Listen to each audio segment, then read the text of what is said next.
I don't know why I went out.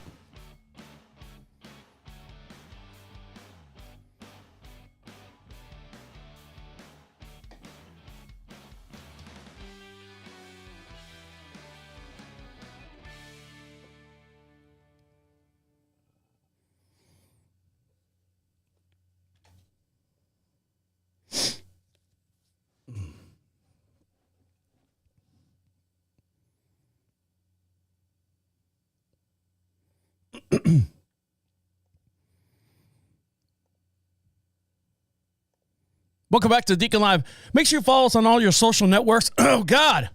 I'm dying. I'm dying over here. Again, I'm dying. Make sure you follow us on all your social networks. And the way you do that is go over to Prophet Radio, PROPHET Radio. Click on the social contact section. And you can see all the places that you can find us. Like I said, we're live streaming on Twitch. I had to restart the live video feed there. It got a little hiccupy. We also live stream on Facebook and YouTube, so pick your poison. Make sure you like and subscribe and follow and do all that stuff that links us to you and you to us as well. Now, when it comes to pain, a lot more people say that women have more tolerance to pain than men do. They go through childbirth. They're a little bit more strong and efficient as far as, surgeries or anything like that. Well, this woman right here, the police are searching for a religious healer who reportedly convinced a pregnant woman that hammering a 2-inch long nail into her skull would give her a son. Now, before you go jumping off the boat and going, what?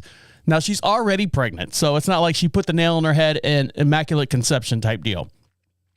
So authorities in Peshawar, Pakistan, are looking for a supposed faith healer, accusing him of persuading a pregnant woman to hammer a nail into her head, guaranteeing a birth of a son. The unnamed woman had 3 daughters who was desperate in giving birth to a son because she was afraid that her husband would leave her. God damn it. Her husband would leave her if she had another girl. She approached this unlicensed religious healer and advised her to hammer a nail in your head. Oh, what you need to do is just put a nail in your head. That would solve everything.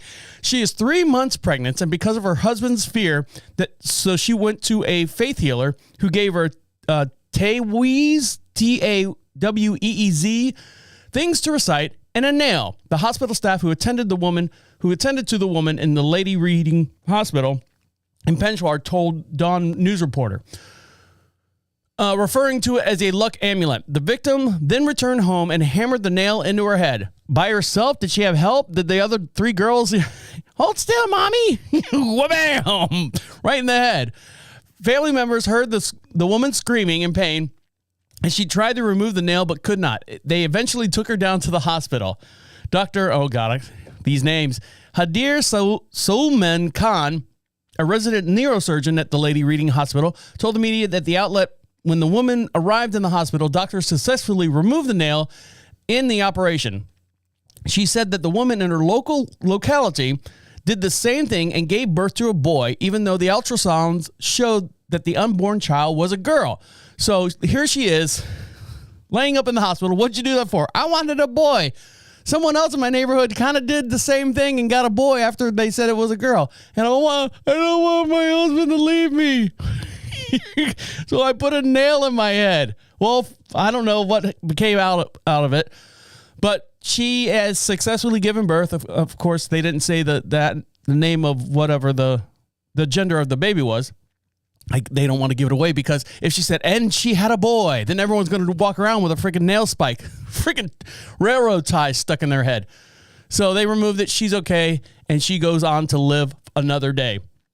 Now, speaking of religious healers, this mom right here caught her kids doing something weird late at night. Now, when we used to go camping, not me and you, but, us in general as human race, we go camping and you always did the flashlight underneath your chin, and when they rolled down the window, on the window was a hook, that type of, you tell scary stories and stuff. Well, this mom says she walked into her kids in the dark bedroom with the flashlights underneath their chin, and she asked, what are they doing? Well, I'm going to let her tell the story. Now, don't forget, for every podcast we do, we have matching video, and we can show you this video in real time as we're talking about it here on the air. So here we go. Turn this up so we can all be friends. I need to tell this story so I have witnesses, and just in case. I have a 3-year-old and I have a 6-year-old. And they were playing in the 3-year-old's room, and no one was fighting, and I was like, let me go make sure they're both still alive. Got more than one kid, you know what I'm talking about. So I go to the room, and it's pitch black. They're both sitting on her bed with a flashlight, saying, oh, hey, Mom, close the door. We're about to call someone. Like, you calling someone on a flashlight? Oh, no, we're using that to see him when we call him. Who are you calling exactly? Both children with the uplighting of the flashlight in a dark room simultaneously say, oh, the devil. Sure, why not? Let's call him up. See how he's doing. So I flick on the light.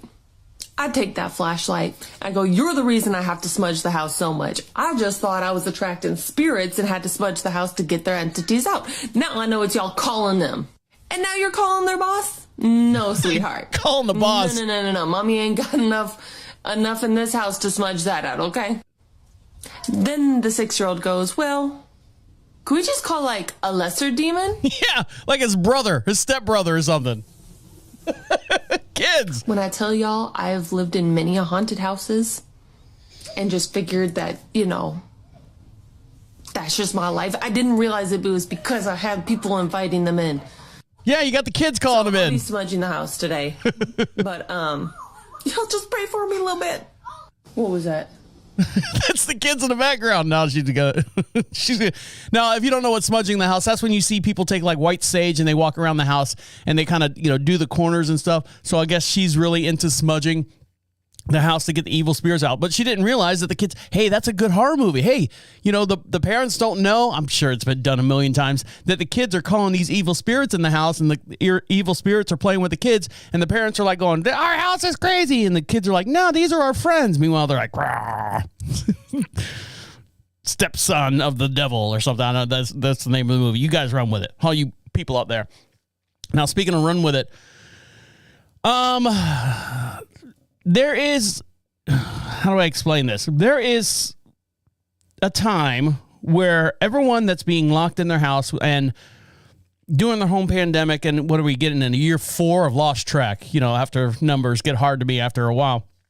But after a while, we have lost all conversations. I guess, social ability is where I'm going with this. And think about this.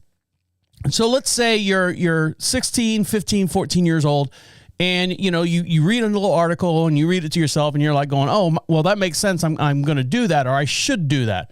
And then you get into go off to college, and then the stuff you thought was normal in your household is not normal in everyday society. You were like, I thought everyone did this. So this gentleman right here, a college student, recently learned the reality that most people don't wear socks in the shower after going years of doing so, sparking shock and intrigue online. The now viral Reddit post, which has garnered over 43,000 upvotes, was shared in a subreddit, Today I Fucked Up. Today I Fucked Up. It's titled, basically, I was thinking it was normal to wear socks in the shower, but I guess I was wrong. The original poster revealed the situation occurred about a month ago. Growing up as a Reddit dealer or Reddit editor, didn't really go on a vacation. He said that he didn't go on vacation. He stayed anywhere overnight other than camping on occasions. Now, I know when my wife and I, when we go camping and they have the public showers, what do? Just like jail. You wear your the flippy flops, rubber sliders or whatever, creepers or whatever, so you don't get fungus and stuff. He was kind of thinking the same thing. So when he asked his roommate when he was taking a shower, hey, where are the hooks for your socks? The roommate said, what do you mean hooks for your socks? He goes, well, I need a place to hang my shower socks so they can dry. And his roommate was like going, no, we don't do that. I don't know where you got that from. So he posted later on, of course, showers are better with the socks off because he was afraid of fungus and athlete's foot and everything that was going on there. So whatever article that he read made him panic and put socks on while he was in the shower. Gross. And then wear the socks again. Now you got fungal socks hanging in the shower. So if there's something that you guys do or did and didn't realize that was not the norm in the world, let us know. Go to prophetradio.com, click on Be Heard, let us know. We'll play it on the very next podcast as well. All right, stick around, guys. We're going to talk to IT Dan, find out what he did for the Super Bowl and how that all went, and also his recipe for chili. You're listening to Deacon Live right here on Prophet Radio. I'll be right back.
Welcome back to Deacon Live. You want something for free? Of course you do. Everyone wants something for free, and we have some free stuff for you. And the way you get a hold of that is go over to Prophet Radio, Prophet Radio.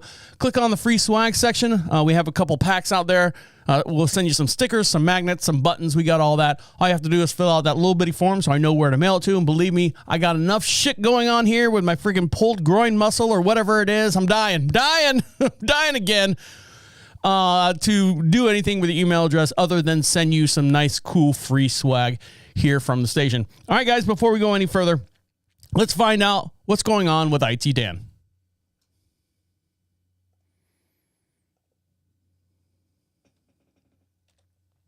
So this segment is pre-recorded, and give me 1 sec because I got to move the audio in. And if you want to hear this whole entire segment, make sure you follow us and like us over there on the old iHeart Radio app.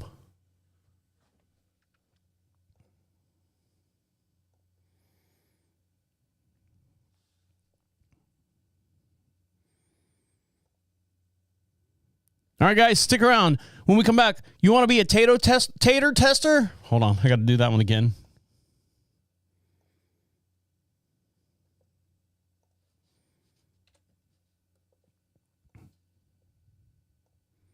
All right, guys, stick around. And when we come back, you want to make some money eating some mashed taters? Well, I'll tell you how to do that here in just 1 sec. You're listening to Deacon Live right here on Prophet Radio. I'll be right back.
Welcome back to Deacon Live.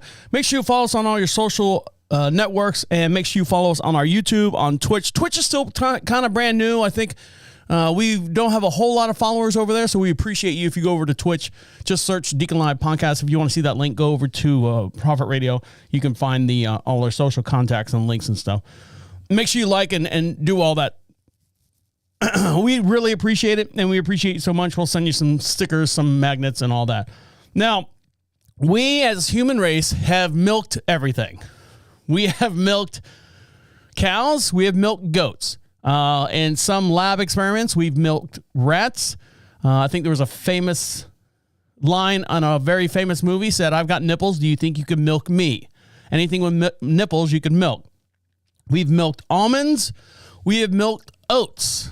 Now, the latest craze that's coming around is potatoes. I know. Potato milk is now a thing, so we tried making it our very own. Potatoes and I go way back. This is Arthur. The writer of this article is Heather Martin. Potatoes and I go way back. They are one of my oldest and dearest friends, and one of the first things I learned how to cook for myself. Next to cereal, right there, Heather? Stupid ass. We've had a mashed, hashed, pierogied, oven fried. There's never been a potato I haven't liked. All right, so let's get into the article. What is a nutritional professional? I love to try new things, and so I can talk about it and let clients know about unfamiliar foods. Because of this is so much fun, and we also have a lot of families with a lot of allergies. So I thought I would try a very conceivable plant-based milk: coconut, walnut, flaxseed, quinoa, pea rice, banana, so on and so forth. So the Swedish brand Veg of the Lund, Lund, burst my professional foodie bubble with its new self-stable alternative milk named Doug, D-U-G, made from the humble potato. Doug, D-U-G, claims that in addition to its allergen-friendly vegan ingredients, potatoes are more environmentally sound than most other plant-based milk bases. Now, I don't know if you guys watched Space Force. First couple episodes, I kind of dredged through it, and then I caught the rhythm of the show, and I was like, it's a fun show. Well, there's a couple scenes on there where they pretend like they're going to be on Mars or the moon or something. I think it was the moon. And they're sitting there eating potatoes like for a week just to see, this is all we can make for right now is potatoes. So this is what they're doing. So what they're doing is they're trying to make milk out of potatoes. So in general, the recipe online suggests that boiling 1 to 2 cups of potatoes and then blending it with a total of 3.5 to 4 cups of water. All right, got it. So what you're doing, to me, it sounds like you're making really runny mashed potatoes. I boiled about a cup and a half of the sliced potatoes and 4 cups of water. All the recipes I said cooked it until it was tender and falling apart. Then what did you do? I poured the liquid into a blender and added enough additional water to make at least a total of 4 cups. Then I added a pinch of salt, but no sugar or vanilla yet. All right, so now we're adding sugar and vanilla. Of course, you don't want it to taste like potatoes. You want it to taste nice and creamy. Then I added a cooked potato, blended it on high. Most reppers said blend for about 5 minutes or so. So it was kind of foamy at first. I strained it twice to get rid of all the foam. And so here you go. It looks like, I don't know.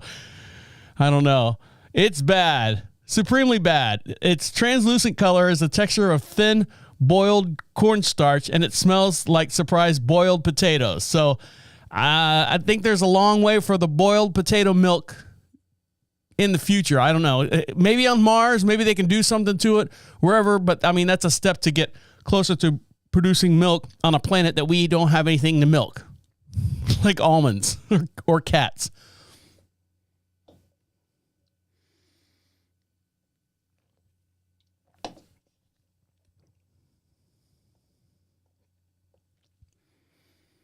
Now, if potato milk isn't your thing, but eating them is, you can now get paid $1,000 to be official taste tester and eat potatoes all day long. Calling out all you carb lovers out there, the ultimate gig for foodies has just opened up as one lucky person gets to get paid to eat potatoes. Boiled, fried, baked, sauteed, just like I said in the last article. Normally, hungry customers shell out for their favorite dishes, but Finance Buzz is looking to recruit and pay an official taste tester. The successful candidate will munch their way through the 20 international recipes featuring potatoes as a star ingredient to bid the Celebrity National Potatoes Lover Month. Oh, Jesus Christ, these fucking words. In a bid to celebrate the National Potato Lovers Month, which falls each February. So we're in potato.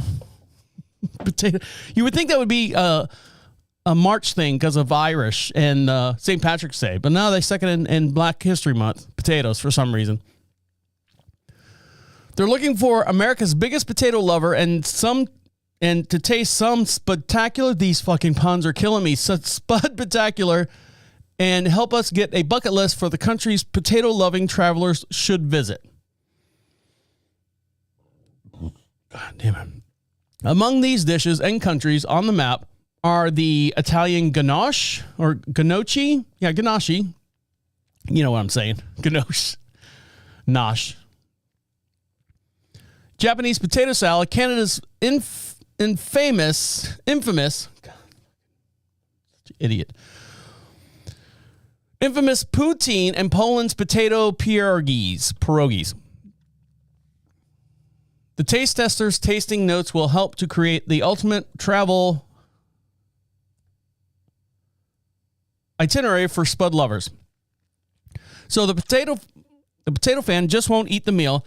They'll cook it all themselves too. Oh, great. Now I got to be a chef. Along with $1,000. They also receive $500 gift card to spend on groceries. So you're not stuck eating potatoes all day long to source out some other ingredients. The team explains, as a personal taste tester, you will tell us what you like and dislike about each dish. So from the kitchen prep to cooking time and all the ingredients in between. So basically you're going to sit there and go, all right, I like having potatoes. I don't like, cutting them. I don't like doing this. Maybe we should do this. So if you want to apply, you must be over the age of 18 in the U.S. because you're going to taste stuff from all over the world, I guess. The deadline for the application is February 28th, with the taste testers being selected by March 28th. They will create one dish a week for 20 weeks. To be considered, you need to tell the team what your favorite potato dish is. To apply, click here, blah, blah, blah. All right, so we'll put this on the Prophet Radio website. Let me see this. Where does it say? Let me write this in here. Post link. And let's see.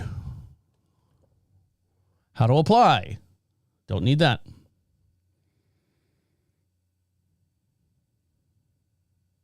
Oh, right here. First name, email address, links to social media and all that stuff. All right, so there you go. It's pretty straightforward. If you want to make $1,500 for 20 weeks to make and eat one potato dish, I don't know. I would go. Yeah, they're not going to go my scale. I would do $1,000 a week. One dish, $1,000, and then I'll do 20 weeks of it. Because you're taking up a lot of your own time, your energy, the gas, fuel, whatever you're using to cook this stuff, your time to go out there and actually corral this stuff and bring it home. I don't have to drive all over town every week to go get this stuff, to eat potatoes.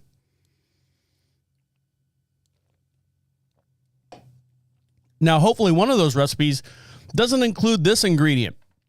Now, for all you health food people out there, there's good fats and there's bad fats. And there's trans fats and there's polyglomerate fats and all these other different fats out there. And the line goes on and on. The list goes on and on. It's all confusing at times. But right now, avocados are one of the most healthiest things that we are finding out that you can eat. It lasts in your stomach for a long time. You don't get hungry after a long time after eating them. So I've been incorporating that in my diet. Well, right now, myself and a whole bunch of other people are going to be pretty upset. The suspension of avocado imports from Mexico came after a U.S. safety... After a U.S. safety inspector received a credible death threat, according to the U.S. official with knowledge of this matter. The inspector had denied permission for shipment from the Mexican state of Michoacan. That's the best way I can figure it out. The threat led to the U.S. Department of Agricultural, Animal, and Plant Health Inspection Services, or the USDA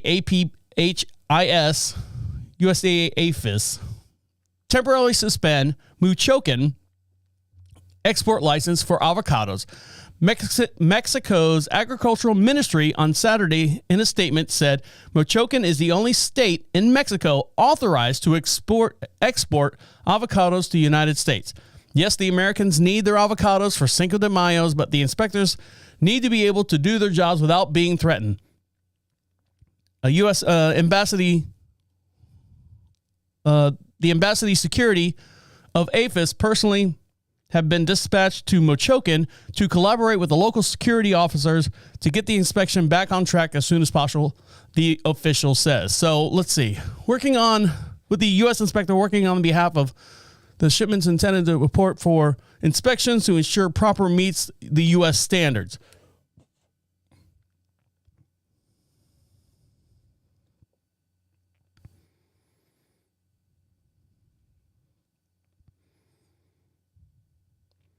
The Mochocan avocado producers have exported more than 135,000 tons of avocados to the United States in the past 6 weeks.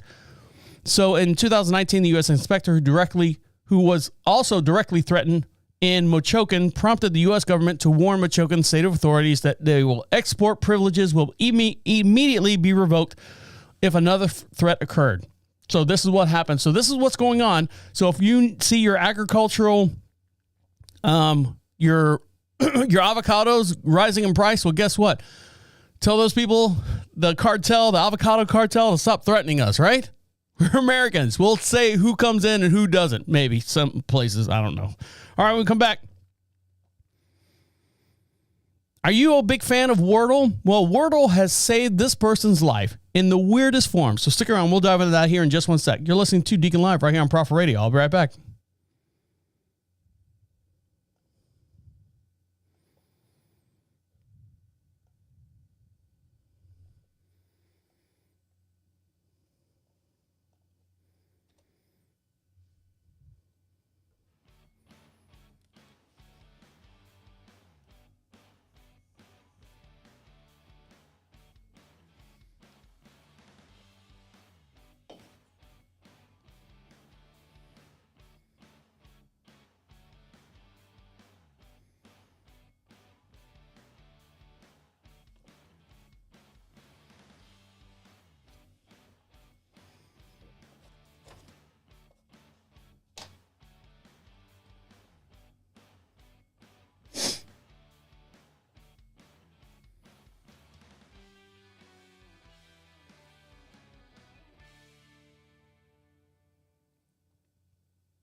Welcome back to Deacon Live. Make sure you follow us on your social networks, and the way you do that is go to Prophet Radio, PROPHET Radio. And while you're there, get yourself something for free from us for saying thank you, for listening to us, sharing us, and doing all that stuff.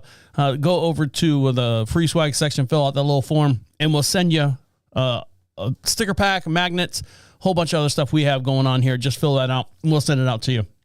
Believe me, I'm not going to spam you. I got enough shit going on here on the property. Now, mosquitoes, with all the cold months that are going on, we've had the luxury of not having mosquitoes around. Now, I'm a Florida boy, born and raised. Moved up here in North Carolina probably about 8 years ago now. We don't have as many mosquitoes up here in North Carolina. Well, at least on our property, you would think.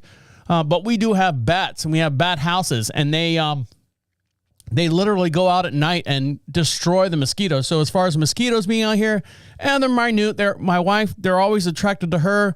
Studies have shown that sometimes it's blood type, sometimes it's your diet, what attracts, because I can stand out there all day and not get bit. But my wife will stand out there and she gets bit all the time. So I don't know if it's a blood thing, a diet thing, or anything like that. But right now, studies have now shown that there's another reason why mosquitoes attack or don't attack you.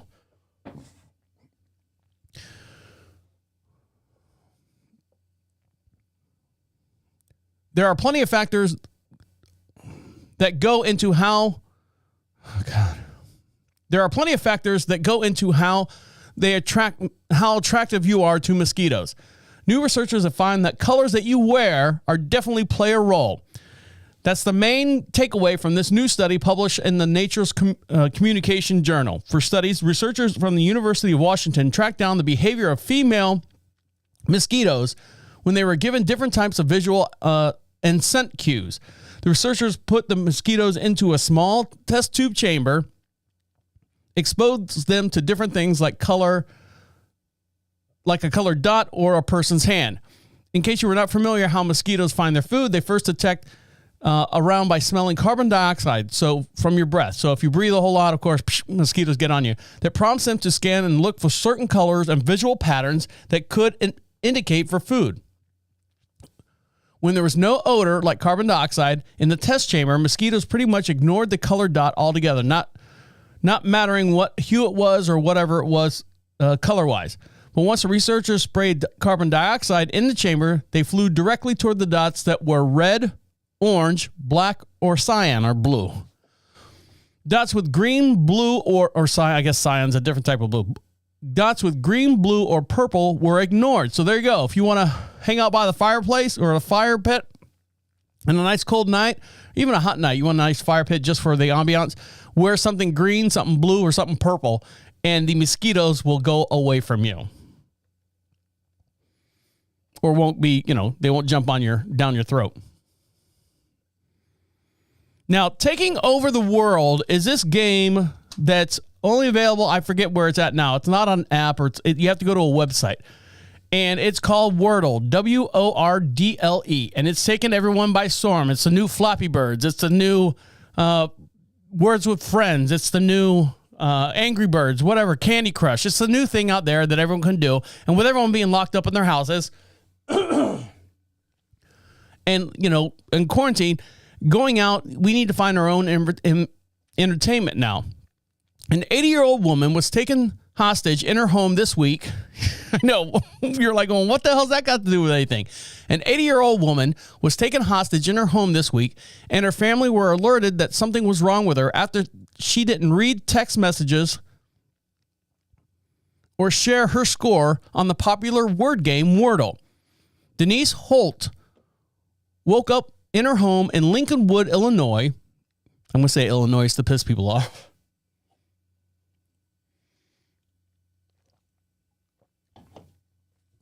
In the early hours of Sunday morning, and she saw a naked man holding scissors. The man threatened to cut her if she screamed and got into bed with her. Ugh, that'd be scary. He later locked the bathroom door in her basement. She was cold, hungry, and in pain, and trapped because the man would not bring her any food or medicine. The Lincolnwood Police Department confirmed to USA Today that the suspect, identified as James H. David III, he's got two more of them out there, discarded his clothes early Sunday morning during a mental health crisis before breaking into the woman's house. God damn it. He collected the phone in the house and secured the door to the woman's bathroom with a chair. The old lean it up against the door. USA Today reached out to Holt's daughter for additional information. While Holt was trapped and worried for her safety, her oldest daughter in California was growing concerned that her mom has not texted her her Wordle score for the day, a daily word game that gives players 6 tries, blah, blah, blah. We know what that is. Her other daughter, who also lives on the West Coast, noticed her mother had not responded to any of her text messages. I didn't send my older daughters my Wordle for the morning, and that was concerning to her. The woman eventually asked the police to do a wellness check, and the officers discovered a broken window on the first floor of Holt's home about 9:45 p.m. on Sunday. They freed her from the bathroom, notified a regional SWAT team. The law enforcement officially caught the man about 3 o'clock the next morning. Davis has been charged with home invasion with a dangerous weapon, aggravated kidnapping, and while armed with a dangerous weapon, 2 counts of aggravated assault on a police officer. So they had to take him down. But so what happened was the grandmother didn't text out her daily, I did it, Julie, look at my Wordle score. There's my Wordle score. And then all of a sudden, yeah, Ma, got it, Wordle score, got it. And this has been going on since the dawn of Wordle. And then all of a sudden, she doesn't get the text. Oh, hold on, let me find out what my mom's, she didn't text me the Wordle score. Text Ma, see she's okay. Sure enough, she was locked in the basement or locked in the bathroom, and this crazy guy was in her house. Can you imagine that? And that's what saves you, Wordle? Weird. It's weird how we're connected this way. You get texts all day long, and then once they stop, you're like going, I wonder what happened. Let's find out. It's kind of like I've got friends on Facebook, and all of a sudden they just drop off the planet, and then you go to their page. 2 things have happened. One, they passed away, or they're locked up in jail, and all you see is 2019, happy birthday from everyone, and then nothing. Then in 2020, happy birthday. Something happened to them. They just fell off the planet.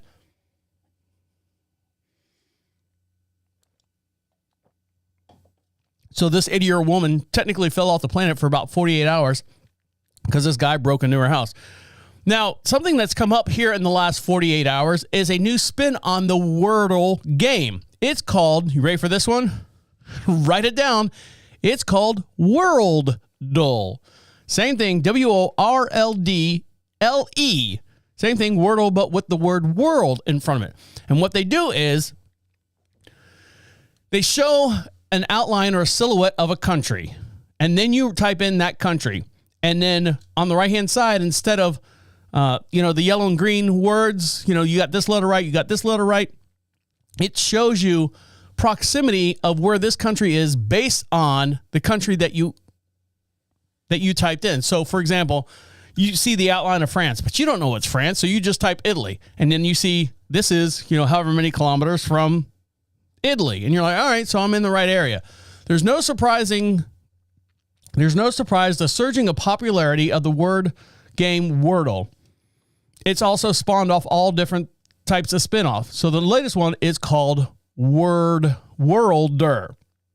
After each incorrect guess, the players will see a series of green and yellow boxes that pop up along the side with a distance of kilometers indicating how close they are to the right location. More green boxes you see, the closer you are, so on and so forth. But I mean, some countries you can tell, like Syria, the shape of Syria. I would hope the shape of Italy, the big boot. But there's a lot of countries out there. They're all divided up, and they're all like squiggly lines. And so I don't know half of them, like Croatia. I don't know what that would look like on the thing. So that's a new thing out there for all you geo nuts out there. It's called Worldle. All right, when we come back, speaking of being locked up in your home, this woman got locked up in Home Depot. And how did that happen? We'll find out, and she'll tell her story when we come back. You're listening to Deacon Live right here on Prophet Radio. I'll be right back.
Welcome back to DeaconLive. Don't forget, we broadcast just outside of Charlotte, North Carolina, beautiful little town we like to call Marshville. We sit on about 22 some odd acres. We have cattle, we have horses, dogs, cats, all the stuff, chickens, and a whole big process that we have going on here. And I think I pulled my groin muscle. I'm not sure. It goes back from my, like right behind or right to the left of my navel, down right underneath my scrotum. I guess scrotum I could have used instead of balls at the beginning of the program. I'm going to say balls anymore, or some more.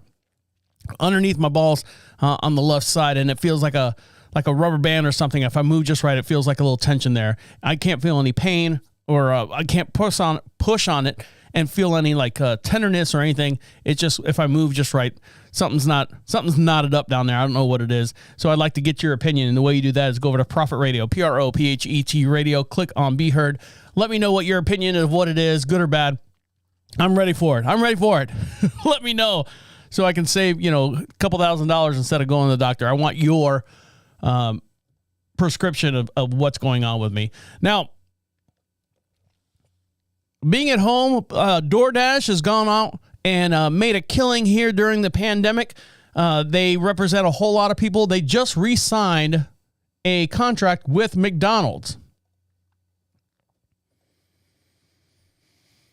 And you're like going, well, how do they do that? Well, I mean, they represent McDonald's and not represent. They say, hey, look, we'll do all this stuff. We'll split some of the commission with you. But you guys got to produce the food. We'll come pick it up and we'll deliver it for you. We'll only take 14%. We'll take 14%. That's why sometimes you'll see your DoorDash or all those will be a little bit higher. Like I don't know what a hamburger goes for, normal hamburger, but you can guarantee to see about 20% increase if you order it on DoorDash, which if you want to work it out as far as like driving gas, your time, effort, waiting in line, dealing with the employees that are quitting and throwing shit at you left and right, because they're not happy with themselves or their job, DoorDash might be the way to go. And then, unfortunately, DoorDash catches a lot of hack, too, on the opposite side coming home. Now, have you ever wished that you could personally fine McDonald's for delivering your food late? So what's happening is this new contract that DoorDash has created with McDonald's starting in 2023, the delivery company will begin charging McDonald's extra fees for late orders. Right now, DoorDash collects 15.5% commission on all delivery orders. Now, this will change in the new arrangement, taking a smaller cut for on-time orders, but a larger cut for late orders. So what that means is there's a tier system. So, for example, you order something from McDonald's. Now, I've never ordered DoorDash, so I don't know exactly how this goes. This is the way the article reads, and I'm going to kind of translate it the best I possibly can. So you order something from McDonald's. The guy from DoorDash shows up to McDonald's. If your order is ready to go, they take the order and it gets to you 30 minutes or less or whatever the slogan is. I don't know what they do. And they only take now 11.6%. Now, if it's 4 minutes or more later, they'll take 17%. And then if it's over 7 minutes, even more, they'll take up to 20% on the orders, 21% of the orders. So this is hopefully getting the people behind the counters as if they didn't have enough stress going on. Hey, I know we got people in the lounge ordering here at the counter. You've got a line a mile long at the drive-thru, and you've also got DoorDash orders that've got to skip everyone else's order, and you're going to be late. I'm imagining this is how this scenario is going to work out. So I think DoorDash might be playing the odds, saying, "Hey, look, some of these restaurants are going to be packed. They're going to be completely jammed tight and they can't get our orders. My DoorDash guy is going to be standing there with a time clock going, okay, it's like 30 minutes or less. The pizza thing that they used to put on your table and put the timer on it for your pizza to come out. And you're sitting there going, all right, 4 minutes, 3 minutes, 59, 3 minutes, 58, and they do the comic countdown. 2 minutes, 1 minute, 1 minute warning before I start charging you more. So that's what's happening. That's a new contract they got going on with DoorDash. Now,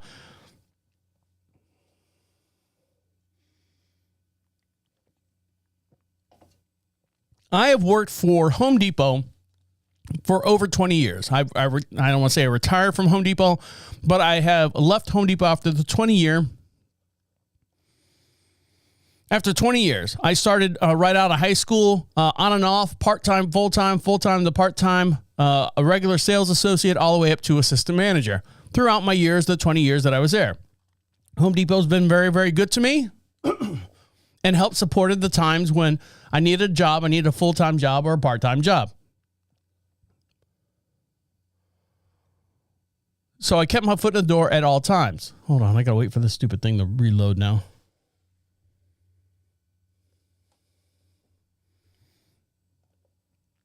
I'll just redo it.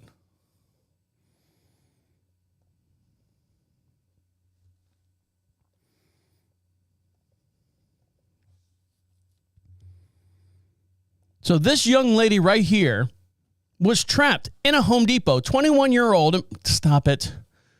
Switch screens here so we can all be friends and everyone can see what's going on. A 21-year-old employee freed from Home Depot after getting locked inside. She got trapped in a Home Depot and can't get out. Amara Mullins just finished her shift at the supply store when she was using the restroom before leaving. When she emerged, nobody was in the store. So I'm going to let her tell the story right here. Here's a video that's been going live viral on all the social networks. So here we go. She's trapped in Home Depot and can't get out. I'm locked in my job, bruh, and nobody's here. Nobody's here and the lights are off. Amara Mullins just finished her shift and was using the restroom before leaving. When she emerged, she says everyone had left. The huge store was all locked up. She was trapped, all alone. Motion detectors turned the lights back on. Y'all, all the lights came back on. Y'all, oh my God, this is not good. The 21-year-old sales associate says she was terrified. I don't know who to call. It was only her second week on the job. I'm gonna get in so much trouble. Thankfully, the motion detectors triggered a call to the fire department. They came to Amara's rescue. I always wanted to get locked up in a store, but not like this and not at Home Depot. No, there's nothing wrong with Home Depot. Lesson learned. Maybe don't go in the restroom for a long period of time at your end of the shift. I'm locked in my job. Home Depot tells us they're looking into how on earth this could have happened. So now, for my expertise, the 20 years that I said that I worked there for, she was in the bathroom long enough for the manager lets everyone out. We let everyone out, and then we lock the door, and then sometimes we have to go count the till. We still have to lock up. We still have to do the safety walk around the whole entire building. So that takes, once you let the last employee out, the manager's the last one to leave the building. You do the safety walk around the store, make sure everything's locked. You set the alarm. So how long was she in the bathroom at the end of her shift? Did she take a big dump and fall asleep on the toilet? I'm just saying, and part of your job as a manager is to walk through the bathrooms as well, to check, knock. So if someone didn't do their job, walking and clearing the house is what we call it in the biz, clearing the house, to make sure that there's nobody in the building before you lock the doors. Now, thankfully, that the motion detectors came out, and everyone is well. But, 2 weeks on the job, obviously they didn't miss her. I don't want to say that, but, they didn't realize that she was not there. All right, guys, you ready for Caught on Camera? Yes, we are. Don't jump at once. This kid right here, you've heard stories about... No, let me switch screens here. You've heard stories about kids ordering stuff from Amazon through their Alexa device. Alexa, order me this. Alexa, order me that. Well, this kid right here got a hold of his mom's cell phone, and she had a list in there, and he went ahead and hit purchase cart. Now, the parents are unboxing everything as the toddler accidentally ordered everything from Walmart, costing about $1,800. So here we go. How many accent chairs does one living room need? All of these chairs were accidentally ordered from Walmart by one shopping-loving toddler. Check out this massive shipment worth nearly $2,000 sent to his parents' home in Monmouth Junction, New Jersey. 22-month-old Ayansh Kumar had gotten a hold of his mom's phone that had a bunch of items stored in a shopping cart. Rat bastard. Somehow he managed to place an order, and somehow he selected all the items and then was able to submit the complete the transactions. Today we are going to open these boxes. After piling up in their foyer, Mom and Dad decided to finally open them all up to see what showed up by mistake at their front door. They're going to get it anyways. It's a flower stand. Yeah, this is a flower pot stand. This is one bathroom washing machine. I think this is useful for me. I think this is one chair. We have to assemble. Too many chairs for one thing, and Ayansh doesn't seem to want to let go of this one. Oh, he's enjoying. Look at the feet. I know someone's got a bunch of chairs in their house too. Items like a yellow accent chair and returning several other pieces, including the flower stand. I'm Lee Sheps for Inside Edition. But you already opened it up. Why would you don't open it up? You just did it for the article. I'm just saying. Now, this was caught on actual police cam. You ever seen the police department or state troopers or anything? They sit there in that concrete median and they're kind of like watching traffic and stuff. Well, this right here was caught on camera during this officer's shift. Check this out. Scary moments for a Pennsylvania police officer as a runaway tire there smashes into their patrol car. Oh, my goodness. Take a look at it again. This happened in Spring Township yesterday, again in Pennsylvania. The officer was monitoring traffic at an intersection when a pickup truck lost that tire. You can see the truck right here on the left-hand side. He's cruising with 3 wheels now. So this just happened as he crossed the intersection. And hit the cruiser's windshield. Luckily, the tire then launched into the air and landed. And then killed 4 people behind him, I'm sure. Those tires are heavy, man. On the opposite side of the road, not hitting any other vehicles. No, everyone survived. The cruiser suffered significant damage, but luckily, no people were hurt. So I know that a guy I used to work with, the parking lot was right off of 85 here in Charlotte. And a tire flew off of 85, came down, skipped over, bounced over 3 cars, landed right on the hood of his car, not the hood, the roof of his car, completely smashed it in, and he ended up getting a new Mustang out of it. So there you go. So these senior citizens are enjoying an inflated tube ride caught on camera through their facility. So here we go. Hold on, let me pause this. These senior citizens are enjoying a ride through the facility, and they share the sweet video this morning. So it looks like they're on like a, hold on, easy there. Looks like they're on a bunch of cart dollies, and these old people are sitting on like inner tubes or like inner tubes that have the handles like you see in the pools, like the different colors and stuff. So these old people are sitting in there and rolling around in the grand foyer area. So here we go. These residents of a retirement community got to go tubing without getting wet.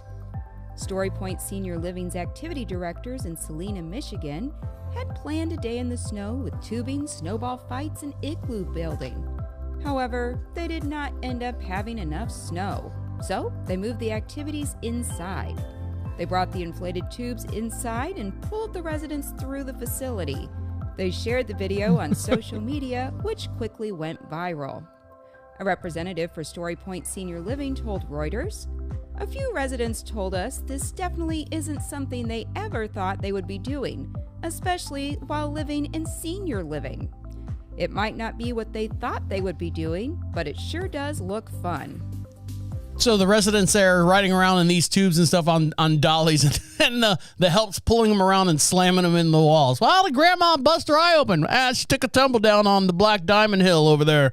Next to the lunchroom. All right, guys, stick around. When we come back, we'll dive into the last segment and then let you guys get back to what you got to do. And we'll talk about the Swedish trucker that makes more money being Swedish and a female rather than being a trucker. You're listening to Deacon Live right here on Prophet Radio. I'll be right back.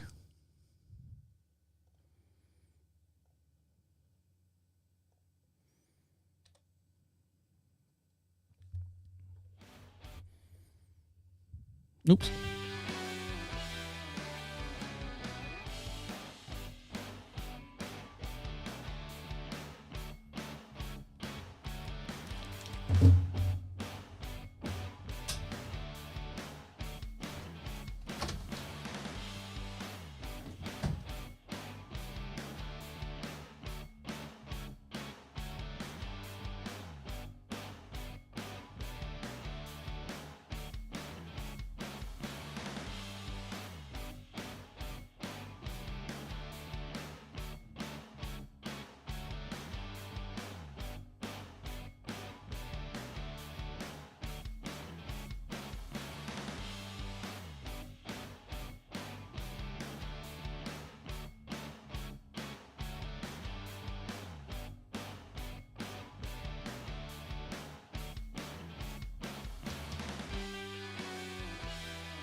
Welcome back to Deacon Live, guys. Make sure you follow us on all your social networks. And the way you do that is go over to Prophet Radio, PROPHET Radio. Click on social contacts while you're there. Let's hear from you. I'd like to hear from you. Join us at any time on any podcast. Go over to Prophet Radio and click on the Be Heard section. A little blue bar at the very bottom of the page. Clicks open a microphone and speak right into whatever tablet, whatever device you're listening to us on, and it sends a voicemail right to our inbox, and we'll play it on the very next podcast. If you want to talk about something we talked about 3 weeks ago, you want to talk about my groin issue that I've got going on, you think you have a recommendation of what it is, anything that's out there. If you just want to say hi, love the show, hate the show, or anything like that, just let us know at the Be Heard section and get yourself some free stuff while you're there. Now, our eyes. We take so much value on our eyes. That's how we see the world. For about 85% of the 15% has some kind of eye problems or blind or something like that, and they see the world in different ways. Now, a new experiment reveals that our vision is up to 15 seconds behind real time. Our eyes smooth out everything as we see the world, but scientists don't fully understand what's going on. So what we see right now in our face is 15 seconds actually from what it is. And let me explain. I know it gets really, really confusing. So open up a camera app on your phone and start recording a video. Place the screen right in front of your eyes and try to use it as live footage as a viewfinder. It's pretty tricky. The shapes and colors and motions of the video are jarring.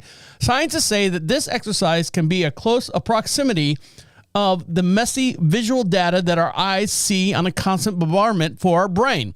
So how do we actually see this without feeling dizzy or nauseated? In a paper that was published in the last journal for the Science Advances, researchers from the University of Aberdeen and the University of California, Berkeley, they ain't got nothing to do over there, described a perfectly unknown visual illusion that helps us smooth out what we see over time. So, for example, this is what's going on. So, analyzing every single visual snapshot, we perceive in a given moment, on average, what we saw about in the past 15 seconds. So, what they're saying is, by pulling together objects, hold on, getting ahead of myself here. This illusion of visual stability is an idea that may require a little bit of explaining before we continue on to the sense of what's going on. Consider our eyes the ability to focus on items from far, far away, remaining stable on the ability to lock onto these objects in their path. Now, think about what happens to your eyeballs themselves while they're focused and must move all the way around in order to maintain the smooth feeling while staying focused on the objects far off in the distance, like a gyroscope that's always remaining upright. So retinal images continuously fluctuate because of the many sources of internal and external noises ranging from retinal imaging motions, oculus and discontinuousness, like, I know I made that word up, lighting changes, perspective changes, and all other main sources of noise. However, the objects do not appear to be jittery, fluctuating, or change identity from moment to moment. They are very, very different theories to explain how our eyes and our brains work together to smooth out what we see or all around us. Those include change blindness, when the stimulus changes but we don't notice it, and inattentional blindness, our failure to notice a visible object because of the attention is focused somewhere else. A prime example of that is our eyes actually see our nose. You've heard this a million times on TikTok and all the other things. Our eyes physically see our nose, but our brain eliminates our nose from our visual sight. So imagine you're staring at something far, far away and realize what you're doing. So pick something, go out in your house, go out in the room or something, look at something across the room. Focus on that one item, and that one item, realize that your eyes are physically moving around to capture that all in one thing. So, and then process that material to your brain. If you understand this, great, because I've read it and I kind of don't understand it, but they're saying that the images that your brain's seeing is on a 15-second delay. I can understand a 1 or 2 or 3 second delay, but what if you were to, something explodes, I guess, travels at the speed of sight? Is that a thing? Is that going to be a thing now? I don't know. Just throwing it out there.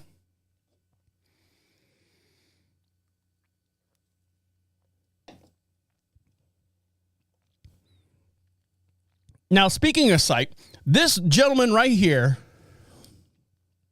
created his own artwork.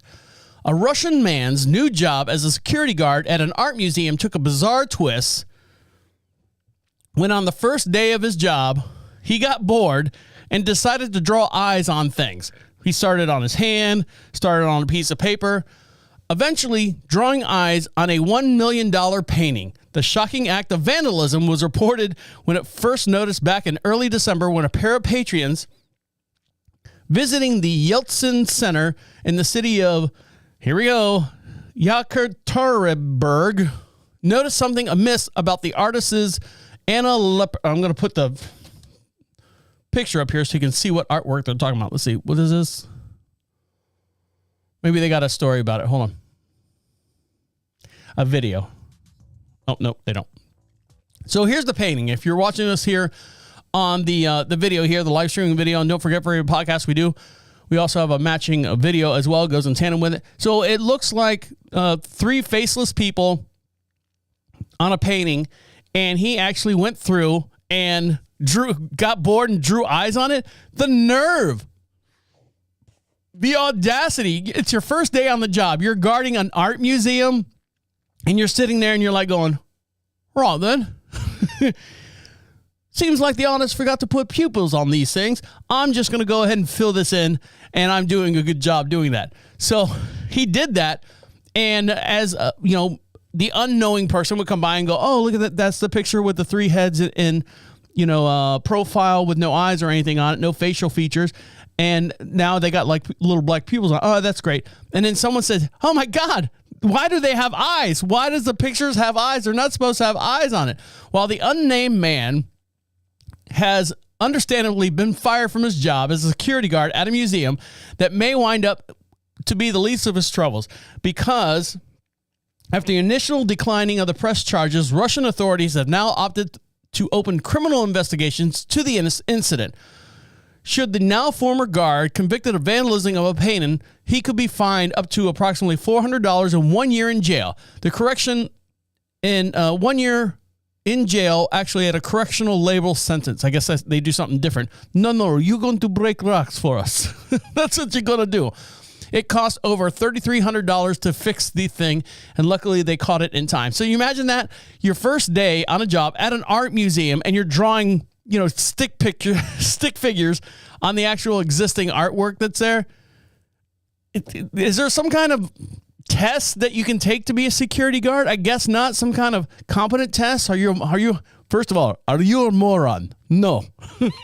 If you have fluffy pillow and a hammer, and I told you to hit yourself with one of the two, which one do you pick? Well, I'm going to pick the hammer. Why? It's easier to hold. And I can get a grip on it if I'm going to hit myself in the head. Why not a pillow? Pillow, I can't really, I have to grab it with two hands. No, you can't watch my paintings. You are idiot. Somehow this guy made it through. Now, in a world full of male-dominated activities, one of the recent ones that have come out is video games and video game streamers. Now, of course, more women have got into video game streaming. They've done very well at doing that. There's one girl that I like watching because she's just kind of radical at sometimes. Sweet Tales. She plays video games just to play video games. She doesn't sit there and talk smack or anything. And it's funny because it's when you hear like a group of guys and then there's a girl in the room and they're like, oh my God, there's a girl in the room. Oh my God. Oh. Can you talk to me? Can you be my friend? Can you send me a friend request? Oh, I'm so lonely. My mom doesn't do anything. Anyway, but that's the way it is. Another male-dominated enterprise is truck driving. And you're starting to see more and more female truck drivers out there. Of course, working for Home Depot, I've seen a lot of over-the-road truckers that come in, some of male and female. And when I see the female ones, I'm like going, yeah, you look like a truck driver. I don't want to say anything bad, but you look like a truck driver.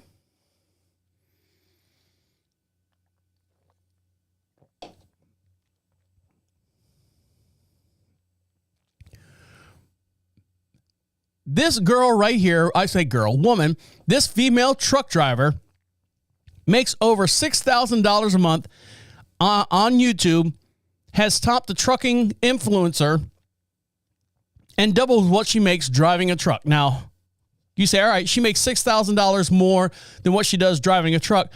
She is from Sweden, and she's a truck driver over in Sweden. She has typical long blonde hair, very young. I say young, whatever it takes to get a license over in Sweden, and natural amenities, if you know what I mean. Angelica Larson is one of the top trucking influencers with over 300,000 YouTube subscribers. She told Insider's Vlog that she makes about $6,000 more a month, which is double what she makes driving. The 31-year-old Swedish truck driver wants to inspire women around the world to become a truck driver. Now, this is great on this level because we can't find enough over-the-road haulers, and all you women out there that want to start driving trucks, you've seen all the security things on TikTok where they show if you're staying late in a truck parking lot over the road night, how they take the seat belt and they wrap it around the door handles and they plug it back in. And they do all this other stuff to make sure that everything's locked and safe at night. Swedish truck driver Angelica Larson is one of the world's top trucking influencers on social media. Let's see. She is saving her money to travel and mentor other young women looking to break into the trucking industry. When she first started out, she was in Bulgaria and Russia and not having many girls driving, she said. So she applied to be a truck driver, got a license and everything. But at the time, she was posting fitness content on her Instagram. In 2014, she quickly realized that people didn't care about her fitness because she's just, dropping the bucket on that.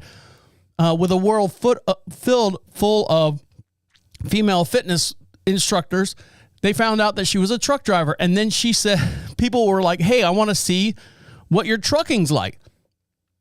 So we have right here, and you want to see this video, go over to profitradio.com, click on DeaconLive. For every podcast we do, I have a matching video as well. And this is one of her videos of her driving a truck and giving her commentary on it. So here we go. So this looks like they're loading up a bulldozer onto our flatbed truck. I don't know what they actually physically call that. So here she is. Good afternoon, guys. Welcome back to a new video and welcome back to my channel. I hope you all feel good. And I know it's been like forever since I uploaded a video, but I have been feeling a little bit low and a little bit sad. And I think it's the environment up here that does it. Because I'm not used to the darkness that they have up here. Because right now in northern Sweden, the sun doesn't go up. It's like dark all the time. It's a few hours during the day you can see that it gets a little bit brighter, but you can never see the sun.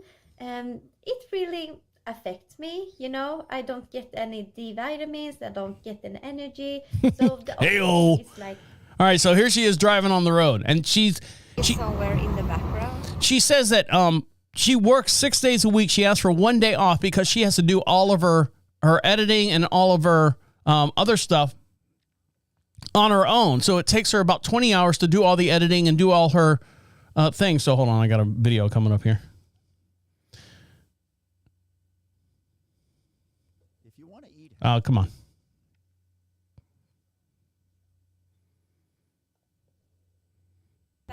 So here she is traveling down the road. And it just turned minus 33. Minus 33 Celsius. Snow. Now it's 12 o'clock and it's minus 25, so it's still a little bit cold, but the sun is still somewhere in the horizon, and this is how it looks like 12 o'clock. It's almost 1 o'clock, and 1 o'clock in the afternoon outside. This is probably the brightest that it gets. It looks like the sun's setting over here where she's at in the northern part of Sweden. It's kind of like Alaska where they have long days and short nights or something like that, or 24 hours of daylight. So here it is. But it looks very beautiful. And so this is what it looks like at 1 o'clock on the darkest day of the year. So there you go. That's Angelica Larson.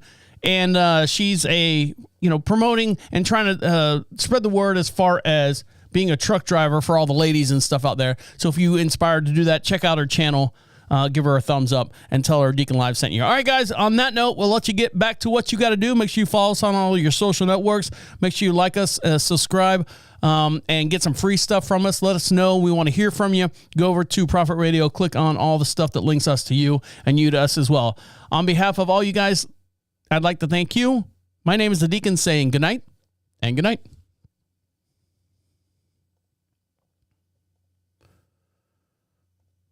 Ooh.